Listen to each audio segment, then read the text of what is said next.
चलिए देखिए एनएमआर के नेक्स्ट आपका जो क्या है लेक्चर में अब हम चलेंगे भैया रेजोनेंस फिनोमेना के लिए, ठीक है ना। देखिए रेजोनेंस फिनोमेना, ये रेजोनेंस फिनोमेना जो आपका एनएमआर में चल रहा है ये वो रेजोनेंस नहीं है जो नॉर्मली ऑर्गेनिक केमिस्ट्री के अंदर हम पढ़ते हैं। इससे पहले हम शायद क्या कहते हैं स्पिन एक्टिव न्यूक्लियाई का जो न्यूक्लियर स्पिन आई होता है उसकी डिफरेंट वैल्यू कैसे गेन होती हैं और कौन स्पिन एक्टिव न्यूक्लियाई होगा कौन इनएक्टिव होगा, इन सारी चीज़ों को हम डिफाइन कर चुके हैं। अब हम आते देखिए सपोज हमारे पास कोई एक स्पिन एक्टिव न्यूक्लियाई का सैंपल है, ठीक है। सैंपल मीन्स एक कोई हमारे पास कंटेनर है जिसमें बहुत सारे स्पिन एक्टिव न्यूक्लियाई हैं। मान लिया सपोज हमारे पास स्पिन एक्टिव न्यूक्लियर प्रोटॉन है, तो जो भी है खैर उससे क्या करना, स्पिन एक्टिव न्यूक्लियाई का सैंपल है तो इसमें बहुत सारे स्पिन एक्टिव न्यूक्लियाई होते हैं। सारे स्पिन एक्टिव न्यूक्लियाई क्या होता है आपका रैंडमली ओरिएंटेड होंगे, ठीक है ना, दिख रहा है ना। सारे स्पिन एक्टिव न्यूक्लियाई का ओरिएंटेशन रैंडम है, कोई यहाँ को ओरिएंटेड है, कोई यहाँ को ओरिएंटेड है, कोई नीचे को ओरिएंटेड है, ठीक है। तो ये है spin active nuclei in the absence of external magnetic field. जब हमने बाहर से कोई एक्सटर्नल मैग्नेटिक फील्ड नहीं अप्लाई किया हुआ है उस समय आपका स्पिन एक्टिव न्यूक्लियाई का रैंडम ओरिएंटेशन। लेकिन जैसे ही आप स्पिन एक्टिव न्यूक्लियाई के सैंपल में एक्सटर्नल मैग्नेटिक फील्ड को अप्लाई करते हैं, ठीक है, तो एक्सटर्नल मैग्नेटिक फील्ड को अप्लाई करने पर आपका यहाँ पे दो अलग अलग स्पिन स्टेट जनरेट हो जाते हैं। डिपेंड करेगा आई की वैल्यू पर, ठीक है ना। आई सपोज किसी स्पिन एक्टिव न्यूक्लियाई के लिए जिस स्पिन एक्टिव न्यूक्लियाई का सैंपल हमने लिया हुआ है, इस सैंपल में प्रेजेंट जो स्पिन एक्टिव न्यूक्लियाई उनकी आई की वैल्यू यदि आपका कितना है 1/2 है, आई मींस न्यूक्लियर स्पिन आई का वैल्यू कितना है 1/2 है, तो वहां पे दो एनर्जी स्टेट्स क्रिएट हो जाएंगे। या ये कह सकते हैं कि आपका स्पिन एक्टिव न्यूक्लियाई दो डिफरेंट अलाइनमेंट में आपका अपने आप को अरेंज कर देते हैं, ठीक है। क्या क्या होंगे ये अलाइनमेंट जरा उस पर आते हैं, ठीक है। एक होता है आपका अल्फा स्पिन स्टेट और दूसरा होता है आपका बीटा स्पिन स्टेट, ठीक है। कुछ स्पिन एक्टिव न्यूक्लियाई का जो अलाइनमेंट है वो विद द फील्ड हो जाता है, ठीक है ना, जिनके लिए मैग्नेटिक क्वांटम नंबर की वैल्यू एमआई की वैल्यू आपका कितना होता है +1/2 और कुछ आपके against to the external field. Suppose हमने एक्सटर्नल मैग्नेटिक फील्ड जो लगा रखा है इसका अलाइनमेंट कहां को है, ऊपर को है, तो आपका कुछ एक्सटर्नल मैग्नेटिक फील्ड के डायरेक्शन में अलाइन कर जाएंगे, कुछ एक्सटर्नल मैग्नेटिक फील्ड के डायरेक्शन में सॉरी अपोज में आपका higher energy level beta spin state में अलाइन कर जाते हैं, जहां पे एम आई की जो वैल्यू होती है आपका वो होता है -1/2। अब लेकिन ये कोई कंपल्सन नहीं है कि आपका दो ही स्पिन स्टेट क्रिएट होंगे या दो ही आपके अलाइनमेंट क्रिएट होंगे, ठीक है। जो स्पिन एक्टिव न्यूक्लियाई है, स्पिन एक्टिव न्यूक्लियाई का जो न्यूक्लियर स्पिन आई की वैल्यू होता है ये डिसाइड करता है कि कितने एनर्जी स्टेट्स बनेंगे या कितने क्वांटाइज्ड एनर्जी लेवल्स क्रिएट होंगे, जो भी आप कहना चाहें उसको। तो सपोज आई की वैल्यू 1 होता तो 3 डिफरेंट एनर्जी लेवल्स क्रिएट होते हैं। आई की वैल्यू 3/2 होता है तो वहां पे आपका 4 एनर्जी लेवल क्रिएट होते हैं। आई की वैल्यू 2 होता है तो 5 एनर्जी लेवल क्रिएट होते हैं। ये हम एनएमआर के सेकंड वीडियो में आपको डिफाइन कर चुके हैं कि आई की जो डिफरेंट वैल्यू होती है उसके अकॉर्डिंग जो एनर्जी स्टेट्स होते हैं वो कैसे होते हैं और उन एनर्जी स्टेट्स में स्पिन एक्टिव न्यूक्लियाई का अलाइनमेंट कैसा होता है, विद द फील्ड होता है, अगेंस्ट टू फील्ड होता है या पार्शियली विद द फील्ड होता है, पार्शियली अलाइंड क्या है opposing to the external magnetic field होगा, वो कैसा होगा, ये सारी चीजें हम डिफाइन कर चुके हैं। सेकंड वीडियो क्या है एनएमआर का जो हमने आपको प्रोवाइड किया था उसके अंदर आपको ये चीज दिखा होगा, ठीक है। अब इन दोनों एनर्जी स्टेट्स के बीच का एक फिक्स एनर्जी गैप था, वो भी हम पहले कहीं बताए थे। डेल्टा ई इक्वल टू कितना होता था भैया, mu beta into H0 divided by I था, ठीक है। किसी भी जैसे सपोज हमारे पास ये I इक्वल टू 1/2 वाले स्पिन एक्टिव न्यूक्लियाई का सैंपल है तो यहाँ पे दो एनर्जी स्टेट्स हैं, तो उसमें से एक जो लोअर एनर्जी स्टेट था उसकी एनर्जी आपने वहां कैलकुलेट किया होगा तो म्यू बीटा इंटू H0 के था और हायर वाले की वैल्यू कितनी थी, म्यू प्लस में था plus mu beta into H0 के था, ठीक हो गया। तो ये दो एनर्जी स्टेट्स के बीच का एनर्जी गैप, इसके लिए एक पर्टिकुलर इक्वेशन, चलो सपोज हमने इसको इक्वेशन 1 लिख दिया, जहां पे म्यू क्या होता है आपका स्पिन एक्टिव न्यूक्लियाई का न्यूक्लियर ये मैग्नेटिक मोमेंट और बीटा है आपका बोर मैग्नेटॉन। म्यू की वैल्यू हम पर्टिकुलर पीएमआर हम पढ़ते हैं, प्रोटॉन मैग्नेटिक रेजोनेंस स्पेक्ट्रोस्कोपी को हम स्टडी कर रहे हैं, तो जो म्यू की वैल्यू होती है 7 के आसपास ऐसे कुछ होता है। और जो बीटा होता है जिसको क्या कहते हैं, बोर मैग्नेटॉन, ये कैसे निकलता है, ये beta equal to E H upon 4 pi M, sorry 4 pi M into P, particular proton के केस में। तो यहां से आप कैलकुलेट करेंगे तो ये जो वैल्यू आपको गेन होगा अप्रोक्स 5.051 इंटू 10 की पावर माइनस 24 अर्ग पर गॉस, ठीक है। तो इतने के आसपास इसकी वैल्यू होती है। तो ये दोनों वैल्यू आपका फिक्स है भैया, और H0 आपका एक्सटर्नल मैग्नेटिक फील्ड की स्ट्रेंथ, ठीक है। तो एक पर्टिकुलर स्पिन एक्टिव न्यूक्लियाई के लिए म्यू कांस्टेंट होता है, बीटा कांस्टेंट होता है। जैसे मैंने कहा पीएमआर हम पढ़ेंगे तो उसमें प्रोटॉन के लिए म्यू की वैल्यू 2.7 और बीटा की वैल्यू आपका 5.005 इंटू 10 की पावर माइनस 24 अर्ग पर गॉस के आसपास से कुछ होता है। और आई की वैल्यू आपका कितना हो गया 1/2 और H0 आपका एक्सटर्नल मैग्नेटिक फील्ड का स्ट्रेंथ हो गया, ठीक है। तो सपोज हम इसको ऐसे भी लिख सकते हैं कि यदि हम क्या करते हैं, स्पिन एक्टिव न्यूक्लियाई का जो सैंपल है, इस सैंपल में आपने क्या डाला, रेडिएशन डाला, आरएफ रेडिएशन डाला। तो आरएफ रेडियो फ्रीक्वेंसी रेडिएशन जब डालेंगे तो यदि आपका जो आरएफ रेडिएशन की फ्रीक्वेंसी होगी वो इस एनर्जी गैप को फुलफिल कर लेगा। कहने का मतलब यदि हमारे द्वारा जो प्रोवाइडेड रेडिएशन है आरएफ रेडिएशन, उसकी फ्रीक्वेंसी क्या है, यदि इस डेल्टा ई के लेवल के इक्वल होगा तो वो आरएफ रेडिएशन को एब्जॉर्ब करके जो स्पिन एक्टिव न्यूक्लियाई है वो अल्फा स्पिन स्टेट से फ्लिप करके कहां चला जाएगा, आपका बीटा स्पिन स्टेट में। तो आप इसको चाहे तो ऐसे लिख सकते हैं, डेल्टा ई की जगह क्या लिख सकते हैं, H nu equal to mu beta H0 upon I, ठीक है, इक्वेशन बी। तो ये क्या है, एच न्यू क्या है, जो आप रेडिएशन इसमें प्रोवाइड कर रहे हैं उस रेडिएशन की क्या है energy, delta E equal to H nu, यहां पे न्यू क्या है उसकी, उस रेडिएशन का फ्रीक्वेंसी, ठीक है। मींस इतनी फ्रीक्वेंसी का रेडिएशन, डेल्टा इक्वल टू इतना है ना, तो ये आप कह सकते हो या इतनी एनर्जी का रेडिएशन या इस पर्टिकुलर फ्रीक्वेंसी का यदि आप रेडिएशन इंट्रोड्यूस करते हैं तो अल्फा स्पिन स्टेट का न्यूक्लियाई उस पर्टिकुलर फ्रीक्वेंसी के रेडिएशन को एब्जॉर्ब करेगा और एब्जॉर्ब करके अल्फा से बीटा स्पिन स्टेट में फ्लिपिंग कर जाएगा। भी आपका ये रेजोनेंस फिनोमेना। अभी इस पे थोड़ा सा और हम डेप्थ में आते हैं, जरा देखिए, जरा ये सुनेगा, ये अल्फा और बीटा कैसे क्रिएट होते हैं इसको मैं थोड़ा डिफाइन करता हूं आपको। ये है ना नॉर्थ और ये भी आपका साउथ पोल। सपोज कोई स्पिन एक्टिव न्यूक्लियाई था, वो ऐसे हमने रखा हुआ था, ये पहले जब एक्सटर्नल मैग्नेटिक फील्ड नहीं लगा रखा है, ये उस समय की सिचुएशन है स्पिन एक्टिव न्यूक्लियाई की, ठीक है। अब सपोज आपने नॉर्थ साउथ मतलब एक्सटर्नल फील्ड अप्लाई कर दिया है, इसके बोथ साइड से, एक साइड से नॉर्थ एक साइड से साउथ पोल लगा दिया, तो ये दो टाइप के अलाइनमेंट दिखा रहा है। ये देखिए कैसे, ये होगा ना,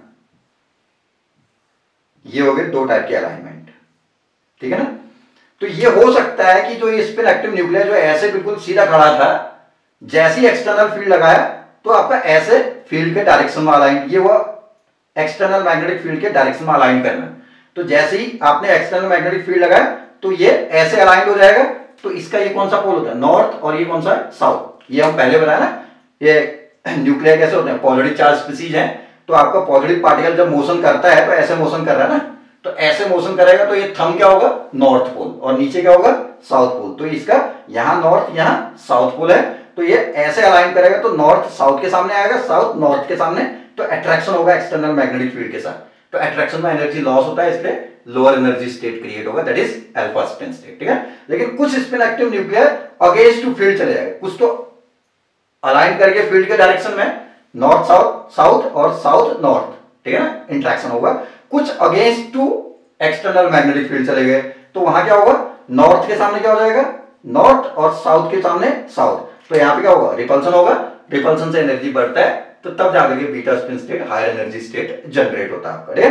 तो ये है आपका, ये नॉर्मल कंडीशन है। और ये एक्सटर्नल मैग्नेटिक फील्ड लगाने के बाद दो अलाइनमेंट जो बने हैं स्पिन एक्टिव न्यूक्लियाई का, एक आपका क्या है विद द फील्ड, एक against to field. With the field वाले में एनर्जी कम क्यों होती है, क्योंकि north south interaction, south north interaction, इसमें north north south south repulsion, इसलिए आपका हायर एनर्जी स्टेट क्रिएट हो गया आपका, ठीक है। इतनी बात सबको समझ में आ जाएगा।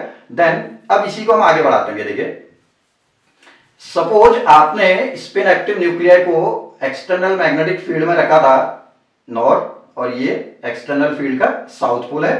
तो एक्सटर्नल मैग्नेटिक फील्ड में ये कौन सा न्यूक्लियाई है, जो विद द फील्ड है, यहाँ नॉर्थ यहाँ साउथ, तो ये क्या है अल्फा स्पिन स्टेट में जो प्रेजेंट न्यूक्लियाई है, ठीक है।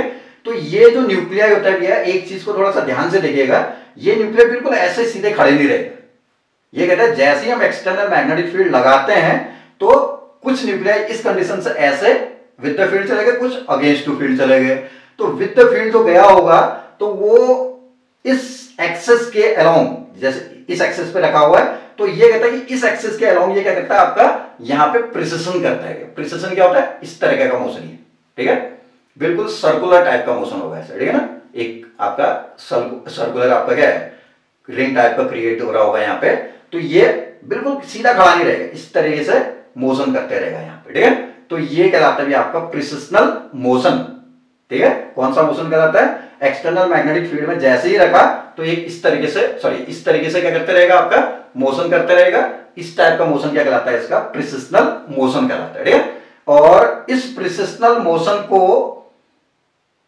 जब ये स्पिन एक्टिव न्यूक्लियाई प्रिसिशनल मोशन कर रहा है तो इस प्रिसिशनल मोशन का जो एंगुलर वेलोसिटी होगा, ठीक है ना, इसको मैं चलो फॉर्मूले से लिखता हूं, angular velocity of precession is proportional to H0 के कहते हैं, ठीक है ना। जितना ज्यादा एक्सटर्नल मैग्नेटिक फील्ड लगाया होगा उतना तेजी से क्या करेगा, ऐसे प्रिसिशन करते रहेगा आपका, ठीक है। और जितना कम लगा होगा एक्सटर्नल मैग्नेटिक फील्ड तो उतना धीरे धीरे आपका क्या करेगा, ऐसे प्रिसिशन करने की टेंडेंसी रहेगी, ठीक है। और एक और चीज क्या होता है, inversely proportional to magnetic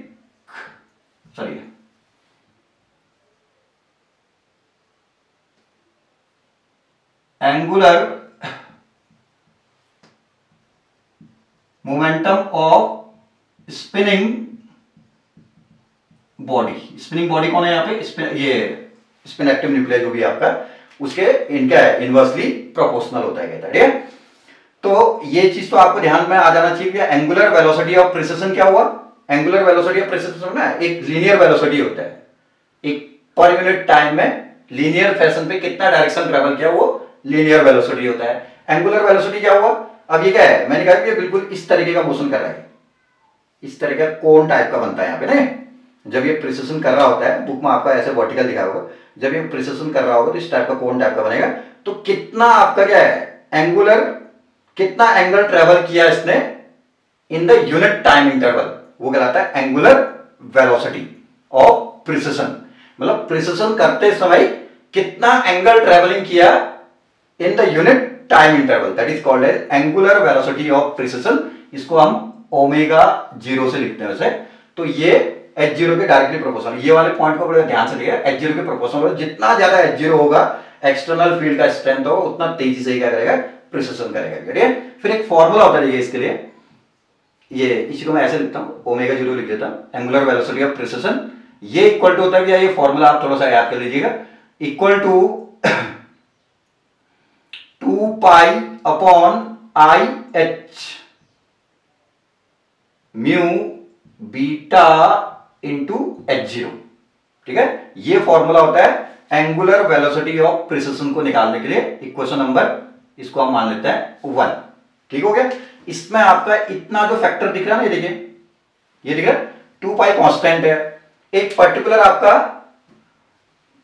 spin active nuclei के लिए आई की वैल्यू भी कांस्टेंट होगा, एच भी कांस्टेंट होगा, म्यू क्या होगा, एक पर्टिकुलर न्यूक्लियाई के लिए मैंने कहा म्यू की वैल्यू कांस्टेंट होगी, बीटा क्या है बोर मैग्नेट्रॉन वो भी कांस्टेंट है। तो ये पूरा फैक्टर कांस्टेंट है। इस पूरे फैक्टर को, इसको हम लिखते हैं गामा इक्वल टू आपका 2 pi upon IH into mu beta, ये होता है आपका गायरो मैग्नेटिक रेशियो, ठीक है। ये गायरो मैग्नेटिक रेशियो आपका ईच न्यूक्लियाई के लिए क्या होगा भी आपका फिक्स होगा। जैसे एक पर्टिकुलर न्यूक्लियाई है, जैसे PMR पढ़ रहे हैं तो वहां गामा की वैल्यू आपका क्या होगा, कांस्टेंट होगी। क्यों, क्योंकि PMR में बीटा की वैल्यू आपका फिक्स हो गया 05 इंटू 10 की पावर -24 के आसपास, म्यू की वैल्यू 2.7 के आसपास फिक्स है, आई की वैल्यू 1/2 होता है, H 2 पाई, ये सब कांस्टेंट है, तो एक फिक्स वैल्यू होगा उसमें। तो आपका ये क्या बन जाएगा, ओमेगा 0 इक्वल टू कितना बन जाएगा, gamma into H0, equation number 2, इतनी बात समझ में आ जाएगी ना। तो आपका क्या है, हमने कहा कि जैसे ही एक्सटर्नल मैग्नेटिक फील्ड में हमने क्या है जो spin active nuclear alpha spin state में है उसको देखा तो वो प्रिसिशनल मोशन कर रहा था। प्रिसिशनल मोशन कर रहा है तो उसके लिए आपका क्या होगा, एंगुलर वेलोसिटी ऑफ प्रिसिशन आएगा। वो angular velocity of precision h0 के डायरेक्टली प्रोपोर्शनल होता है। कैसे, ये इक्वेशन है, ये तो मैंने खाली रिलेशनशिप लिख दिया, h0 के प्रोपोर्शनल है।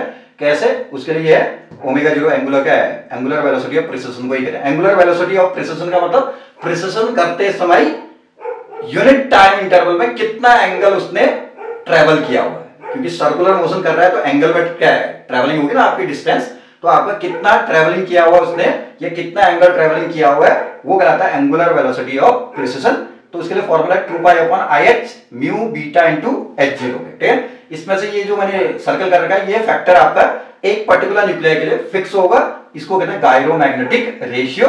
तो यहां से आपका कितना हो जाएगा, omega 0 equal to gamma into h0 के हो गया, ठीक है।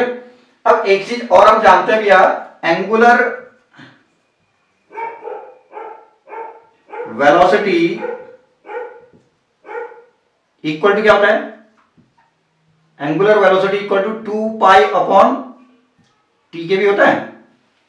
कैसे, एंगुलर वेलोसिटी क्या होगी, कितना एंगल उसने ट्रेवलिंग किया, कितने टाइम में किया है, ठीक है ना। तो 2π/T के रिस्पेक्ट में हम लिख सकते हैं। तो ये कितना आ जाएगा, 2π इंटू 1/T लिख सकते हैं इसको।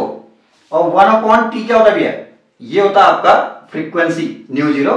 सो ओमेगा 0 इक्वल टू कितना आ जाएगा यहां से, 2π इंटू न्यू 0, इक्वेशन नंबर 3, ठीक है ना।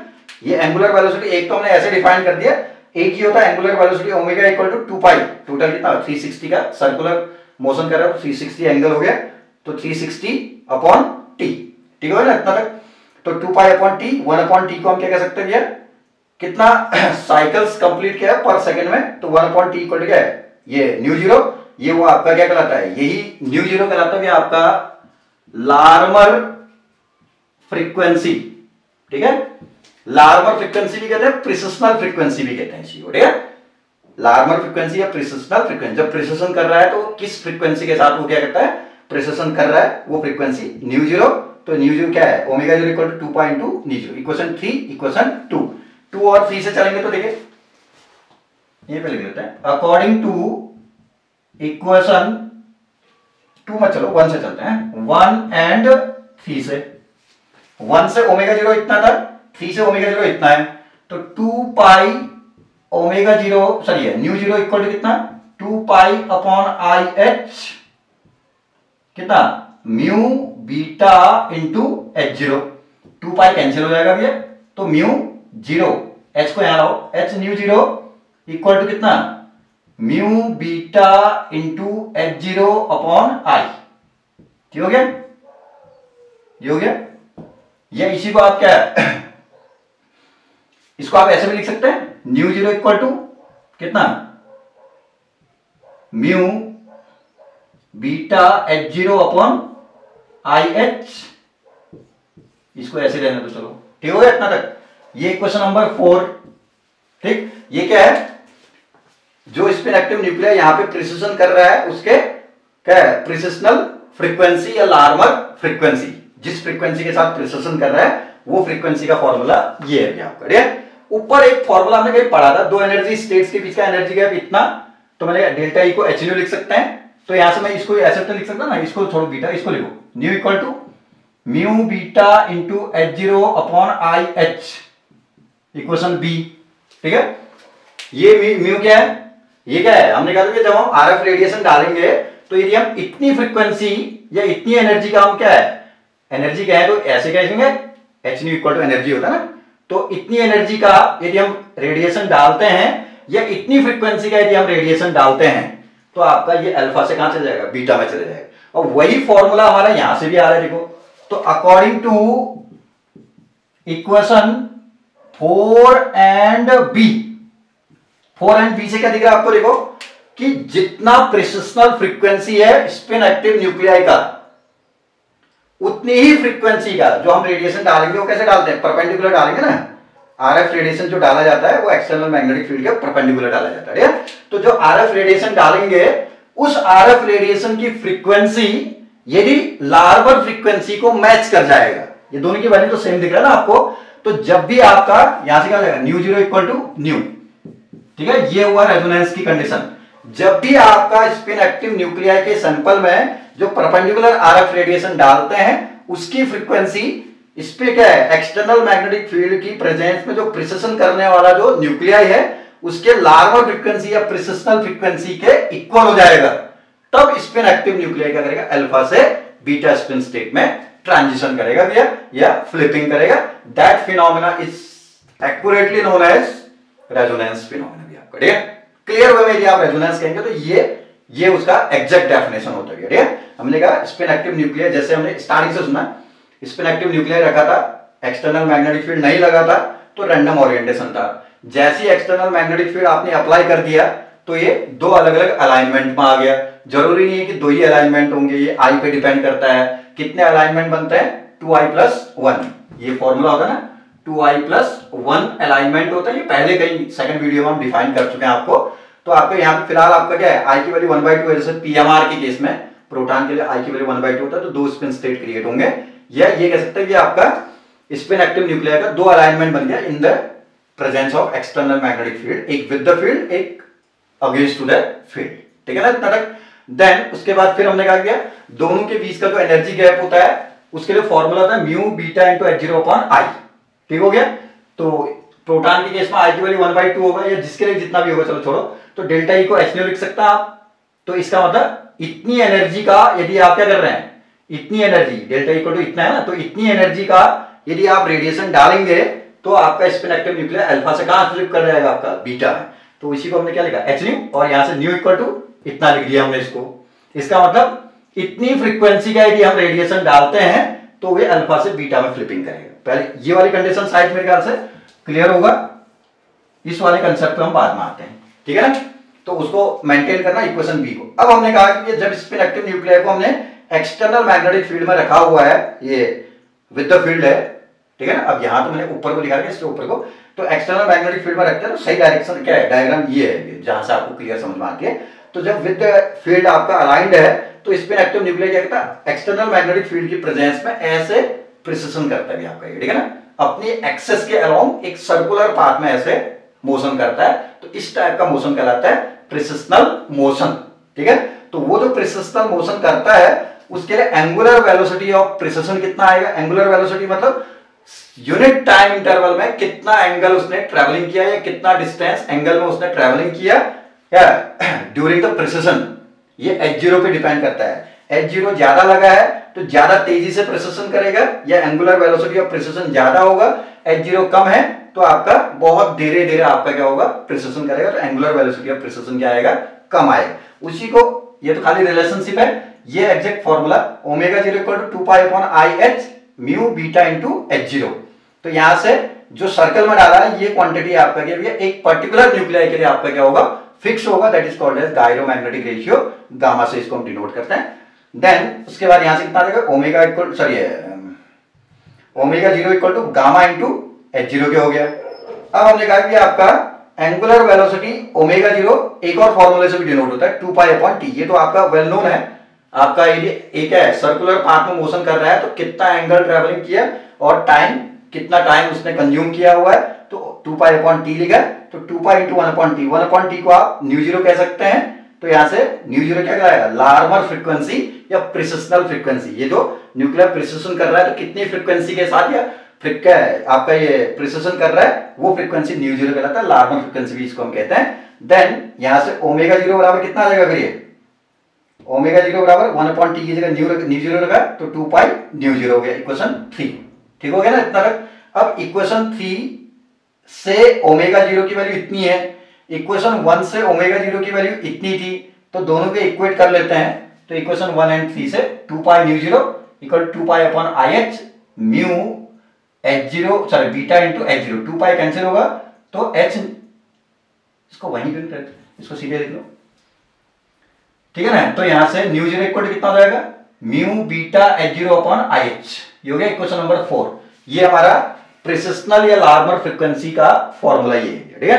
और क्या है, अल्फा से बीटा फ्लिपिंग करने के लिए जो हम आरएफ रेडिएशन इसके परपेंडिकुलर डालेंगे, एक्सटर्नल फील्ड के परपेंडिकुलर सैंपल में डालेंगे, सैंपल ये होगा, यहां से एक्सटर्नल लगा हुआ है तो ऐसे परपेंडिकुलर डालेंगे, ठीक है। तो परपेंडिकुलर जब हम आरएफ रेडिएशन डालते हैं तो कितनी रेडियस क्या है, फ्रीक्वेंसी के रेडिएशन से अल्फा से बीटा में जाने के लिए रिक्वायर्ड था, वो ये हम पहले निकाल चुके हैं, म्यू इक्वल टू इतना लिखा था ना हमने।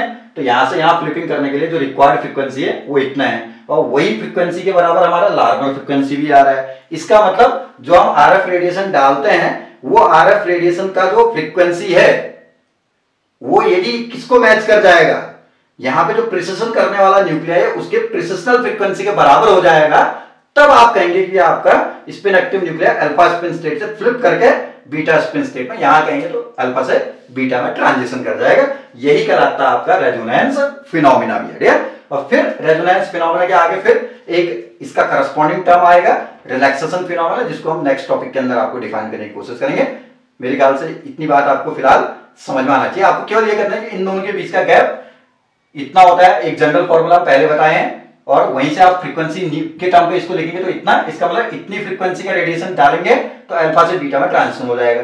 फिर आपने यहाँ पे देखा इस एक्सटर्नल फील्ड की प्रेजेंस में जो आपका क्या स्पिन एक्टिव न्यूक्लियाई वो कितनी फ्रीक्वेंसी के साथ प्रिसिशन कर रहा है, वो नॉर्मल फ्रीक्वेंसी आपने निकाल दिए, दोनों की वैल्यू आपका क्या आ रहा है, सेम आ रहा है। इसका मतलब जो आरएफ रेडिएशन डालेंगे तो जब आरएफ रेडिएशन की फ्रीक्वेंसी प्रिसिशनल फ्रीक्वेंसी के बराबर होगा तब जाकर के न्यूक्लियाई अल्फा से बीटा में फ्लिपिंग करेगा भी आपका, ठीक है। कहने का उसको उतनी एनर्जी मिलेगी तब, ये तो विद द फील्ड है तो north south interaction, south north interaction है ना, तो अगेंस्ट टू फील्ड जाने के लिए कुछ एनर्जी तो चाहिए होगा, तभी तो अपोज करके अपोजिट जाएगा ना, तो उसके लिए उतनी एनर्जी का या उतनी फ्रीक्वेंसी का रेडिएशन जब पड़ेगा कि आपका प्रिसिशनल फ्रीक्वेंसी को मैच कर जाए तब फ्लिपिंग करेगा, तब अल्फा से बीटा में जाएगा। इस टाइप का phenomena resonance phenomena for NMR spectroscopy भी है, ठीक है ना। चलिए, थैंक यू।